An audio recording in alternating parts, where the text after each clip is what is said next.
Sé que Five Nights at Candy's puede pasar desapercibido por mucha gente que no está tan familiarizada con el universo de Five Nights at Freddy's, y es que, inclusive, aunque mucha gente dentro de este gigantesco fandom reconozca el fangame, estoy seguro que pocos conocen a profundidad la triste y deprimente historia que esconde. Hay que entender que la historia de Five Nights at Candy's y Five Nights at Freddy's guardan cierta relación entre sí, por lo menos, y antes de que quieran quemarme en una hoguera, desde el punto de vista que nosotros teorizamos, por favor pónganme ese cartel en neón, esta cronología, y esto lo van a entender más adelante, ya que al menos ciertos sucesos se entienden mejor si Five Nights at Freddy's forma parte del universo de Candy's, por lo menos con los primeros 3 juegos de Coughton. Candy's, en lugar de explorar su historia en la ciencia ficción y el terror como se nos tiene acostumbrados, en realidad FNAC se enfoca en un aspecto mucho más personal, mucho más psicológico. 1961. Para ese entonces existía un teatro bastante popular, conocido como el Teatro de Rat y Cat, en el que, como se podrán imaginar, se tenía de mascotas a una rata y a un gato, siendo estos los principales personajes de este espectáculo vintage para el entretenimiento familiar. Pero también existía un tercer personaje, Vinny, quien es una marioneta controlada por un titiritero ventrílocuo. Estos serían la principal atracción del teatro, interpretados por 3 actores que se ganaron rápidamente el corazón de los niños, al menos con los trajes y maquillajes puestos, ya que al final de cada obra estos eran seres humanos comunes y corrientes como cualquier otro, con sentimientos, problemas, vicios y males. Pero fuera como fuera, para la época, el estilo de música, los disfraces y la comida, sobre todo la comida, convertían a este lugar en un espectáculo digno de disfrutar tanto para niños como grandes. Así, los más pequeños iban a ver a sus personajes favoritos, que en realidad era un hombre de 45 años disfrazado de rata, pero bueno, ¿quién puede culpar a un niño para verlos actuar y cantar para ellos? Lo que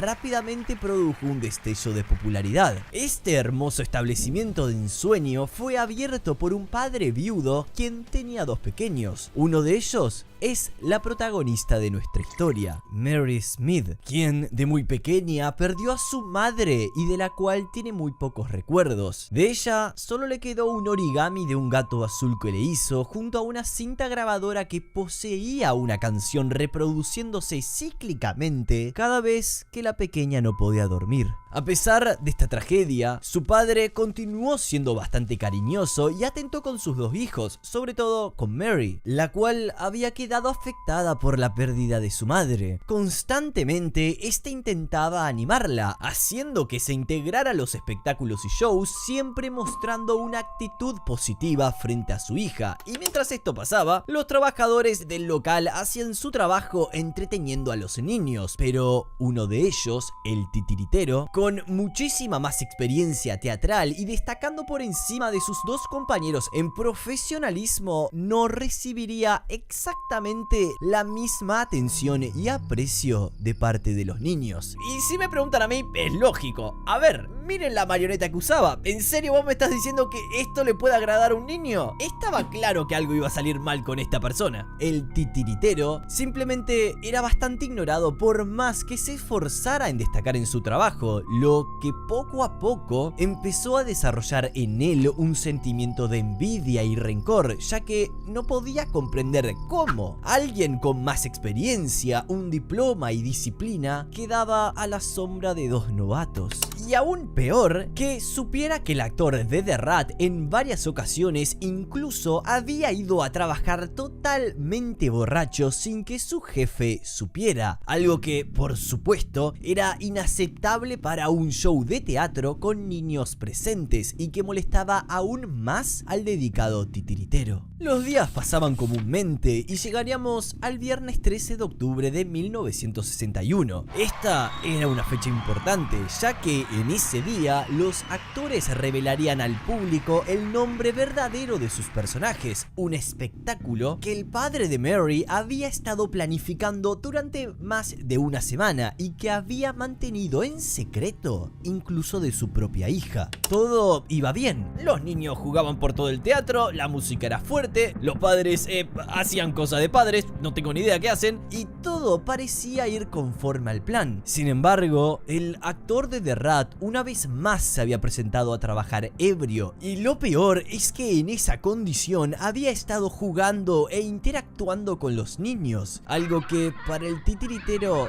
era inaceptable. Mary, motivada por su padre, decide integrarse al grupo de niños que estaba con el actor de The Rat para jugar también a su juego favorito, las escondidas. Rápidamente, todos los niños fueron corriendo para encontrar un sitio en el que esconderse, mientras que la rata contaba hasta 0 con el fin de buscarlos. La niña buscó desesperada un lugar en el teatro ideal para esconderse, pero casi todos esos lugares ya estaban ocupados, hasta que en un descuido, The Cat deja la puerta abierta de la sala de empleados, lugar en donde la niña se escondería. Y a ver, pausen todos. De todos los lugares enormes que tiene un teatro, no había otro sitio para esconderse, ¿verdad? No, ¿en serio? ¿No había? Ah, bueno, menos mal que no lo había, porque si no, no tendríamos video. Como les mencionaba, ya en la sala de empleados, la curiosidad le ganó a Mary, descubriendo entre los papeles y documentos el verdadero nombre de Cat, Candy, nombre que le gustaría mucho. Y por si se lo preguntaban, ¿Candy the Cat como el juguete de Poppy? Sí, exactamente igual se llama, pero son cosas totalmente distintas y que no hay conexión alguna. O por lo menos espero que no la haya, porque si no me voy a convertir en este de acá, y estoy solo a 2 pasos de convertirme en este. Al oír unos pasos acercándose a la puerta, Mary se escondería en un casillero de la sala de empleados sin mucho éxito, porque la rata vería a una niña escabulléndose en el cuarto, pero sin saber el actor que se trataba de la hija de su jefe. Viendo por las pequeñas rejillas como The Rat ya sabía que alguien estaba ahí escondido, la niña no habló ni movió un solo músculo dentro del casillero. Con suerte, quizás la rata se fuera y ella podría ganar el juego, pero pronto Mary se daría cuenta de que el costo de ganar esas escondidas sería muy alto. Al instante, The Rat es sorprendido por el titiritero, quien cierra la puerta y empezó a reclamarle al actor en cómo es posible que se le ocurriera trabajar en semejantes condiciones y presentarse totalmente ebrio, diciéndole en un tono no agradable que se fuera a casa. Esto aumentó la tensión entre ambos. Él sabía que el ventrílocuo estaba celoso por su popularidad, lo que inició una pequeña discusión que abruptamente se convertiría en pelea. El titiritero empezó a forcejear con su compañero, queriéndole quitar la máscara, y ya bastante enojado con él, la rata empezó a ahorcarlo. Así, en un acto de defensa propia, provocaría que el titiritero empuja a The Rat, haciendo que este cayera hacia la esquina de una mesa metálica, golpeando fuertemente la cabeza del actor, matándolo al instante. Esto haría entrar en un estado de shock al ventrílocuo, quien nunca se imaginaría que algo así podía suceder, y más por su culpa, aunque esto solo fuera un accidente. Todos estos ruidos del alboroto se camuflaban gracias a la música y los gritos de los niños ignorantes de lo que había sucedido hace pocos segundos. Pero algo llamó la atención del actor de The Cat, quien, impactado, entraría a la habitación y cerraría la puerta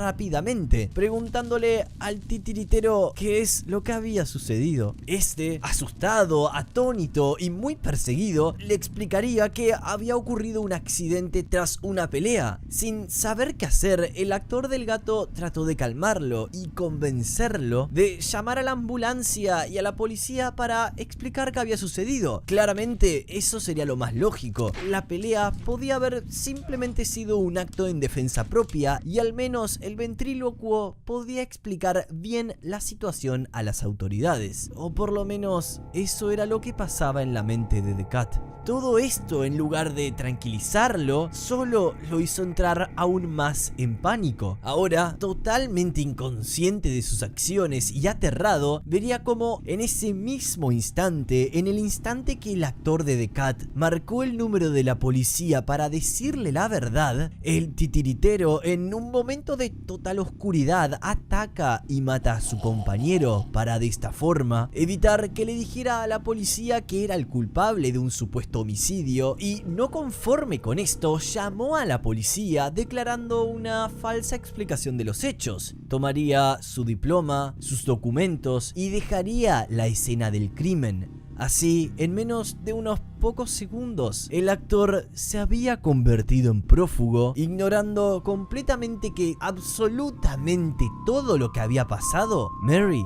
lo había visto. Y hablando de ella, Mary logró escapar del casillero tiempo después, siendo encontrada por un policía y llevada a los brazos de su padre, quien la estaba esperando afuera del teatro, lugar que después de todo lo sucedido terminó clausurado. Así es como los traumas en Mary habían comenzado. Ella fue testigo directa en cómo dos de sus personajes favoritos del teatro murieron a manos de aquel actor. Este miedo creció con ella mucho más y le hizo tener pesadillas constantes con Cat, Rat y por supuesto con Vinny, quien es la representación máxima del trauma vivido aquella noche en el teatro. Obvio que Mary es solo una niña y al ver semejantes hechos traumáticos sobredimensiona muchísimos a estos personajes en versiones mucho más monstruosas y aterradoras de aquellos disfraces, y así el cerebro, en un acto de proteger sus recuerdos, bloqueó todo lo vivido aquel día. Aún así, bloqueo y todo, lo que aconteció en aquel teatro dejó una huella muy profunda en Mary, la cual se convertiría en una sombra que no la iba a dejar de perseguir durante años, teniendo recurrentemente pesadillas y recuerdos distorsionados de aquel suceso,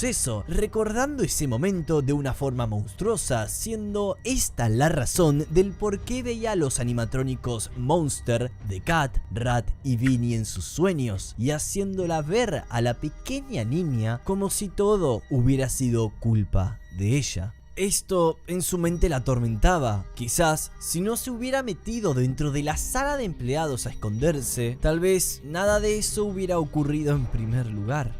Su padre, bastante preocupado, la envía a una psicóloga para que le ayude a resolver sus problemas y tratar de descifrar por qué Mary no quiere, o más bien dicho, no puede recordar nada de lo que sucedió. Es por esto que en el tercer juego vemos algunas secuencias en los sueños de la niña y una voz que nos habla seguido para guiarnos. Esa voz no es nada más ni nada menos que la psicóloga, quien trata de ayudar a la pequeña a entender qué era lo que le sucedía en su inconsciente en un intento de recuperar lo que estaba oculto en sus memorias. Así es que en una de las tantas sesiones, la psicóloga le dice que use algo en las noches que le dé tranquilidad. Por eso Mary decide utilizar la grabadora con la cinta de música que le colocaba su madre cada noche, para de esa manera poder aliviar las pesadillas. Pero hey, la historia siempre tiene dos lados, y la del otro lado era la del titiritero, quien parecía irle muy bien, porque además de salirse con la suya, a este le estallaría algo de fama después de los eventos acontecidos en el teatro,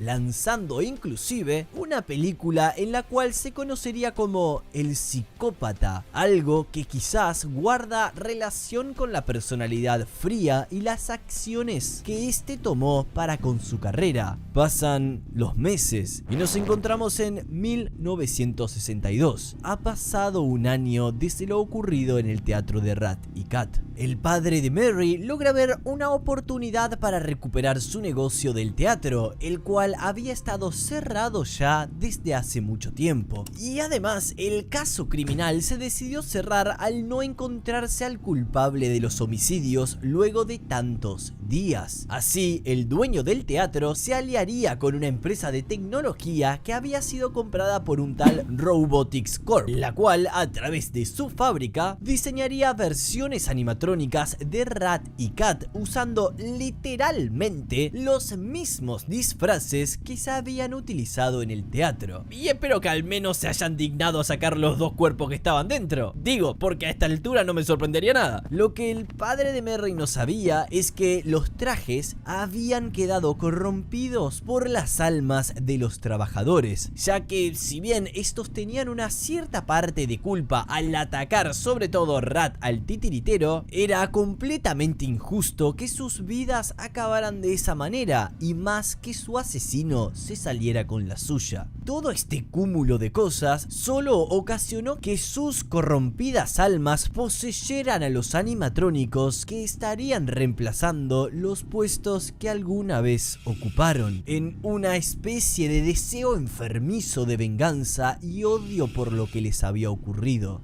Llegaría el día, y el 19 de noviembre de ese mismo año, la gran reapertura del teatro de Rat y Cat era una sensación. Los animatrónicos se volvieron furor y recordemos que para ese año, 1962, hablar de animatrónicos era una tremenda innovación. Ni siquiera la popular Fazbear Entertainment había entrado en escena todavía. Estos eran trajes animatrónicos realmente simples, pero que aún así, con una apariencia pintoresca, lograban cumplir con su programación. Tenían una movilidad limitada, sí, es verdad, pero seguían siendo trajes metálicos realmente peligrosos si alguna malfunción o algo más ocurría con ellos. Ese día, Merry fue junto con su hermanito a la reinauguración del teatro de su padre. Esta vez, desde antes ya estaba aterrada y llorando porque todo, absolutamente todo, le recordaba a ese evento traumático. Pero al otro lado, su hermanito estaba bastante contento. Miren esa cara de felicidad que tenía el chico. El tema es que, verán, el niño se fue acercando cada vez más al escenario donde estarían los animatrónicos. Quizás demasiado cerca de Rat, estando solo a unos pocos centímetros del robot poseído, el cual, sin que nadie pudiera percatarse de lo que sucedía, lenta pero peligrosamente se fue aproximando al pequeño Smith sin saber que de pronto este atacaría golpeando de manera brusca y rápida al hermanito de Merry, algo que por lógica solo terminó de alimentar el trauma a la pequeña niña. Luego de una discusión con la empresa afiliada a la fábrica, los animatrónicos fueron devueltos para una revisión y determinar cuáles eran los fallos que tenían, porque a simple vista no había nada raro, pero nosotros ya sabemos lo que es. Lo bueno es que la fábrica había aceptado pagar los gastos médicos del niño, pero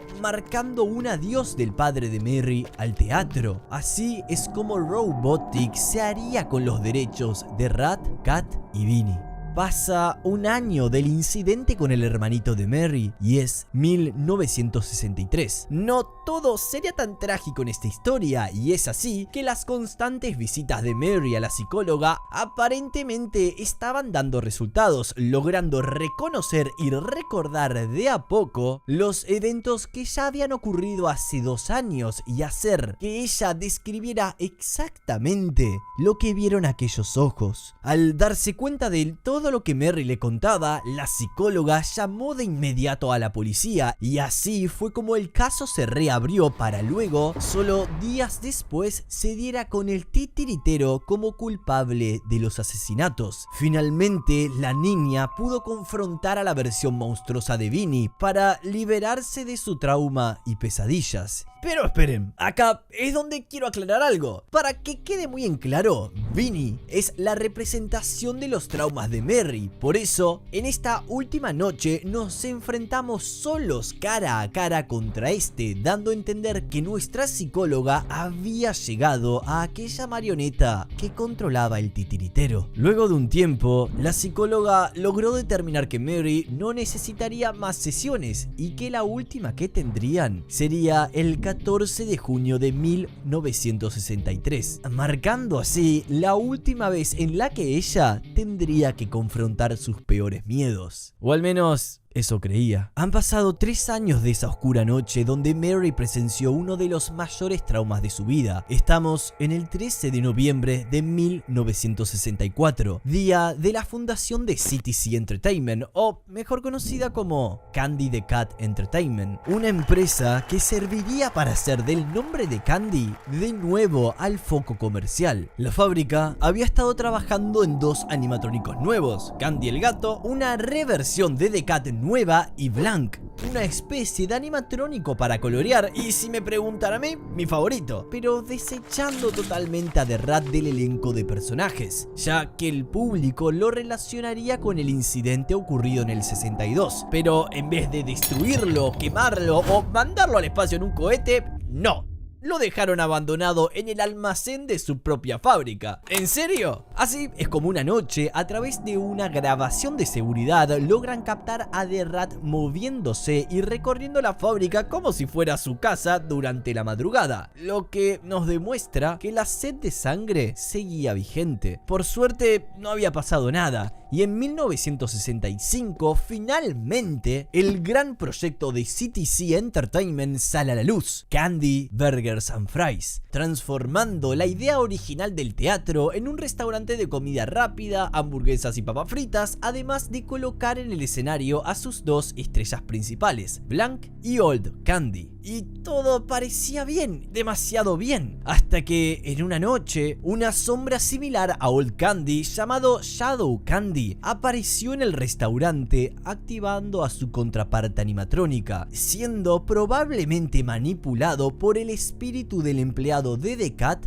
para así poder matar. Así veremos cómo el animatrónico comienza a moverse por el restaurante durante la noche, cuando no había nadie más que un técnico. Por suerte, este se dio cuenta y logró desactivar a Old Candy con un taser eléctrico que la empresa le equipó en caso de que alguno de los animatrónicos lograse despertar. Porque sí, ellos sabían que los animatrónicos actuaban de formas extrañas y no querían otro incidente en su local. Nada realmente interesante sucedería hasta 1976. Como les estaba contando, y si no prestaron atención, al restaurante le estaba yendo bien, por la simple razón de que los espíritus de los actores estaban lejos, confinados en los animatrónicos de Rat y Cat dentro de la fábrica, y estos espíritus trataban de activar a los robots de la hamburguesería cada cierto tiempo en un intento de saciar su sed de sangre. Aunque en ese año, otro de los animatrónicos se activaría misteriosamente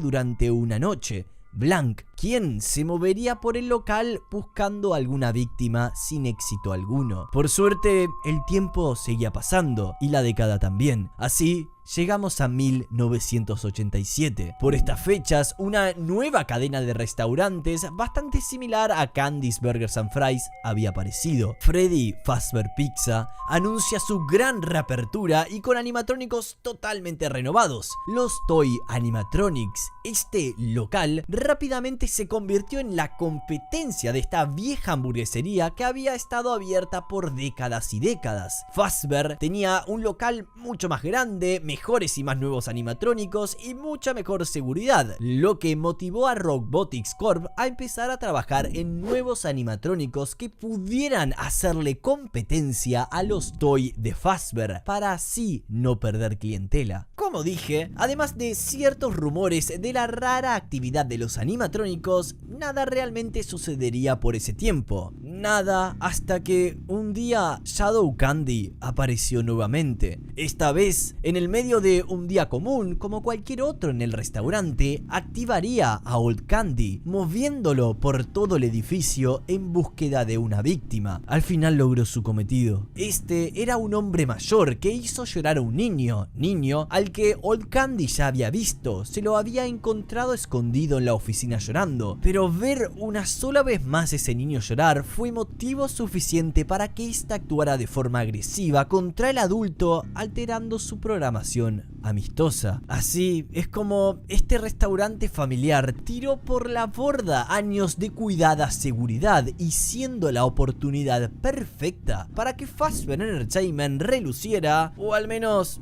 por un corto periodo de tiempo. Después del terrible incidente en Candy's Burgers and Fries, CTC Entertainment definitivamente se dio cuenta de que debían renovar su imagen para volver al negocio, y por eso decidieron sacar nuevos animatrónicos. Uno nuevo llamado Candy the Cat, que sería una versión muchísimo más amigable que la anterior, y Cindy the Cat, la acompañante y hermana gatuna que estaría junto a Candy en el escenario. También, y no me puedo olvidar de ellos, incorporarían dos animatrónicos totalmente nuevos a la franquicia: Chester el chimpancé y un adorable pingüino que serviría como mesero del local. Blank sería vuelto a traer a la fábrica tras una revisión, pero no le encontraron nada raro, distinto al caso de Old Candy, quien sería almacenado y suspendido en el restaurante junto a The Rat, quien increíblemente, y no sé por qué nadie sospechó de este animatrónico, también fue movido al restaurante de Candy en lo que se preparaban para la reapertura, inconscientes del monstruo que habían traído consigo. Y les explico, quizás sí hubiera una razón para traer a estos animatrónicos, y todo se reduce a una opción: que simplemente sean almacenados en la sala de partes y servicios, quizás para utilizarlos como repuestos en los nuevos animatrónicos. La fábrica entonces se pondría a trabajar con estos nuevos personajes, comenzando con los hermanos felinos que serían protagonistas. Y a ver, recuerden algo, el tiempo había pasado. Una Mary Smith más adulta aplicaría para trabajar como guardia nocturna de la fábrica, probablemente llamada por su curiosidad o quizás por algo más. Y si bien no hay una razón firme o lógica por la cual una chica que fue traumada toda su infancia por unos disfraces quiera trabajar de guardia de seguridad en una fábrica de animatrónicos de esos mismos trajes, tengo algo que puede explicarlo. Y sí, porque como en esta cronología tomamos a Freddy Fazbear como algo canon en el mundo de FNAF, quizás esta cosa, ese sentimiento que siente que la llama a trabajar como guardia, sería el nuevo Freddy Fazbear Pizza, el cual visitó días antes y donde vería frente a frente a The Puppet. Este animatrónico le resultaría sospechosamente similar a Vinny, lo cual le trajo de vuelta muchos recuerdos traumáticos de lo que vivió cuando solo era una niña, volviendo a tener alucinaciones con este personaje, el cual la atormentaba mientras vigilaba las cámaras de seguridad. Aquella figura con la que había tenido tantas pesadillas en el pasado estaba de vuelta, recordándole una vez más que ella era la culpable de la muerte de esos dos empleados hace tantos años atrás. Muy probablemente estas alucinaciones eran provocadas por Rat y Cat, quienes ya sabían quién era Mary, esa niña que de no ser por su culpa, de no haberse escondido en la sala de empleados, nada de esto les habría pasado a los actores. Y esto tiene mucho más sentido si tomamos en cuenta que realmente la única persona que veía a Vinny a través de las grabaciones era ella, ya que el trauma a día de hoy seguía estando vigente. Y les quiero hacer pensar algo muy rápido. Recordemos que el titiritero no murió, hasta donde sabemos simplemente está encerrado en la cárcel, y el hermano de Mary, que fue atacado por The Rat, nunca se nos confirma que haya sufrido algo grave, y eso nos lo confirma una carta de la psicóloga de Mary, Mrs. Sherwood. Mientras una noche Mary estaba realizando su trabajo, ella se quedaría dormida cuando se supone que debía vigilar las cámaras de seguridad de la fábrica. Esto lo aprovecharon ambos animatrónicos y Cat, quien estaba escondido en la fábrica, se activó, logrando dar con dos víctimas, dos niños gemelos que se infiltraron en el establecimiento a altas horas de la madrugada sin saber que un monstruo les esperaría. Este los atrapó y los metió dentro de la cinta transportadora, creando una escena verdaderamente grotesca, que es simplemente indescriptible. Por supuesto que a Mary no se la encontró culpable, literalmente no había manera de vincularla a la escena del crimen, ya que estuvo dormida mientras todo esto pasaba. Incluso se llegó a pensar que los dos niños habían activado la cinta transportadora, quedando atrapados en ella. El hecho sería rápidamente encubierto por la empresa, para así evitar manchar su reputación a solo pocos días de la reapertura del local con estos nuevos animatrónicos. animatrónicos. Ahora esas dos nuevas víctimas se corrompieron, desarrollando un incesante deseo de sed de sangre, poseyendo a Candy y Cindy. Finalmente, el local logró abrir las puertas en noviembre de 1987. Ya los animatrónicos nuevos estaban terminados y Mary fue transferida como guardia del restaurante, al que se aplicaron algunas mejoras de seguridad, como por ejemplo visión nocturna en el sistema de cámaras. Todo esto en función de hacerle competencia a Fazbear Entertainment y su Freddy Fazbear Pizza, el cual había sufrido uno de los peores acontecimientos que lo llevó a su cierre. Con Freddy Fazbear Pizza fuera del juego, Candy Burgers and Fries aprovecharía esto para despegar en el estrellato, y así fue, solo durante un tiempo. Mary, por el contrario, empezaría a trabajar como guardia de seguridad durante toda una semana entera, enfrentándose a los diferentes animatrónicos que por ahí se encontraban, Candy y Cindy, quienes sabemos estaban poseídos por aquellos dos gemelos que le recordaban a través de alucinaciones que, por su culpa, por haberse quedado dormida, ahora ellos estaban atrapados en estos cuerpos. Igualmente, Chester, el pingüino, Old Candy y Blank serían controlados tanto por Rat y Cat para atormentar aún más a la pobre Mary, que sabía que de alguna forma debía acabar con los animatrónicos para liberarse del sufrimiento. Y curiosamente, Blank había recibido daños irreparables al ser atacado por uno de los guardias con un hacha, guardia el cual desapareció sin rastros a manos de la rata, ayudado por su compañero Cat en forma de Shadow Candy. Lo importante es que con muchos problemas, Mary completó su jornada laboral después de esa semana, enfrentándose exitosamente incluso con The Rat, quien lograba salir de vez en cuando de su escondite, y a Shadow Candy, quienes la atormentaban buscando desesperadamente matarla, porque sabían algo, sabían que el objetivo de la chica era destruirlos una vez que acabara la noche. Así, Mary lo logró solo gracias al origami de gato que tenía desde niña, el cual simbolizaba muchísimo para ella al ayudarla a cómo enfrentar sus miedos y siendo de los pocos recuerdos que tenía de su difunta madre. A la mañana siguiente, ya victoriosa, Mary se dispuso a acabar con todo aquello que la atormentaba, tratando de modificar a los animatrónicos en un intento desesperado de lidiar sus almas corrompidas. Sin embargo, mientras Mary estaba haciendo de las suyas, fue capturada con las manos en la masa, destruyendo a los animatrónicos Candy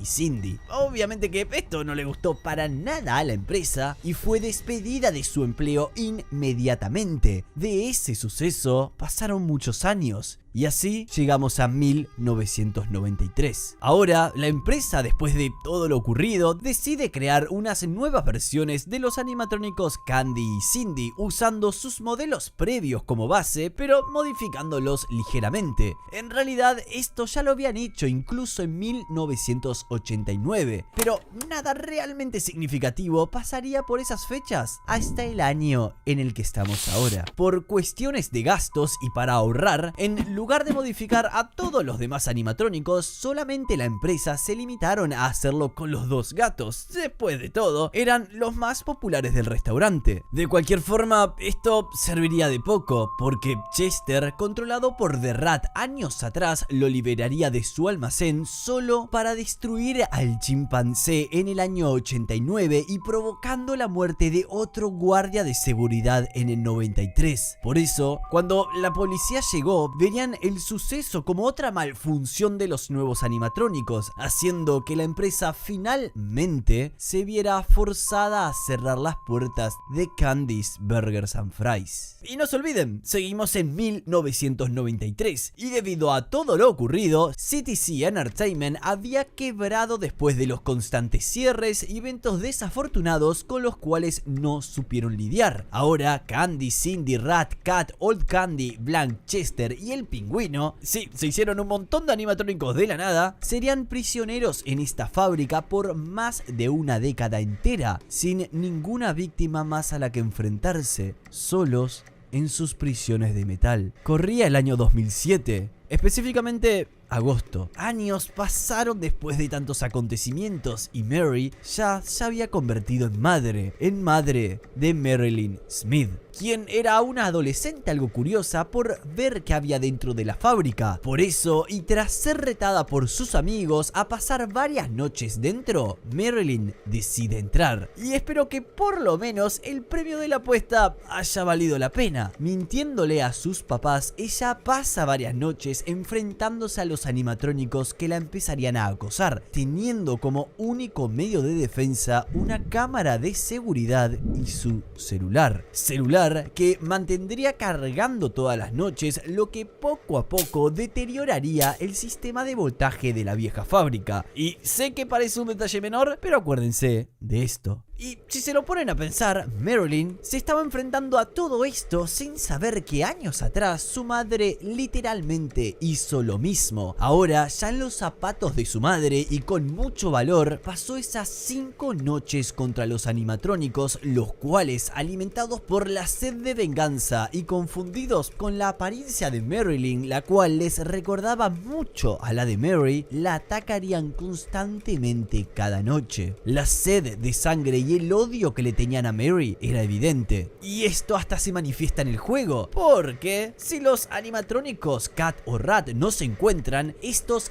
literalmente nos molerían hasta dejarnos irreconocibles, algo que no se compara con el cartel de desaparecida que se nos presenta al perder a manos del resto de animatrónicos. Afortunadamente para Marilyn, esta lograría sobrevivir todas esas noches intacta. Un poco más tarde nos enteramos que esta fábrica va a ser demolida, pero Marilyn se les adelantó, ya que accidentalmente incendiaría este lugar gracias a su celular que dejaba cargando todas las noches en un viejo sistema eléctrico que no soportaba la carga. Sí, lo sé, un poco conveniente para la trama, ¿no? Pero es que literalmente pasa así. Las autoridades jamás lograron encontrar al culpable de esto y Mary, sin saberlo, finalmente, después de tantos años, era libre de esas pesadillas que la dejaron traumada. De la manera más absurda y casi poética, los monstruos que aterrorizaron a la pequeña Mary se habían ido gracias a su hija, marcando un final para la historia de esta fábrica y a los pintorescos personajes que su padre ideó tantos años atrás, superando ese trauma que la dejó marcada alguna vez, al menos hasta que salga la 4ª y última entrega.